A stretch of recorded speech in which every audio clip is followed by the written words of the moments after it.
প্ৰথমটো হৈছে ভাৰতৰ আটাইতকৈ পুৰণি তেল শোধনাগাৰ, এইটো হৈছে ডিগবৈ তেল শোধনাগাৰ। তাৰপিছৰটো প্ৰশ্ন হৈছে অসমৰ সৰ্বাধিক জনসংখ্যা থকা জিলা নগাঁও জিলা।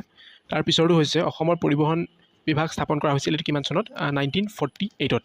তাৰ পিছৰ প্ৰশ্নটো হৈছে ডক্টৰ ভূপেন হাজৰিকাই পৰিচালনা কৰা প্ৰথমখন অসমীয়া ছবি, ইম্পৰ্টেণ্ট হয় এইটো, উত্তৰটো হৈছে এৰাবাটৰ সুৰ। তাৰপিছৰটো হৈছে ৰাষ্ট্ৰীয় সন্মান লাভ কৰা প্ৰথম অসমীয়া চলচ্চিত্ৰ পিয়লি ফুকন।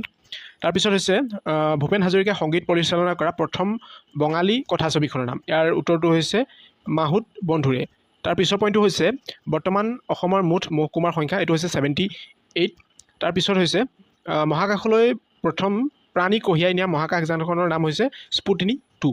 তাৰপিছৰ প্ৰশ্নটো হৈছে অসমীয়া সাহিত্যত ভাঙনি কোঁৱৰ নামেৰে জনা যায়, কাক জনা যায় মানে চন্দ্ৰকুমাৰ আগৰৱালা। আৰু শেষৰ পইণ্টটো হৈছে মণিৰাম দেৱানক কেতিয়া ফাঁচি দিয়া হৈছিল, এইটো 1858ৰ 26 ফেব্ৰুৱাৰীত।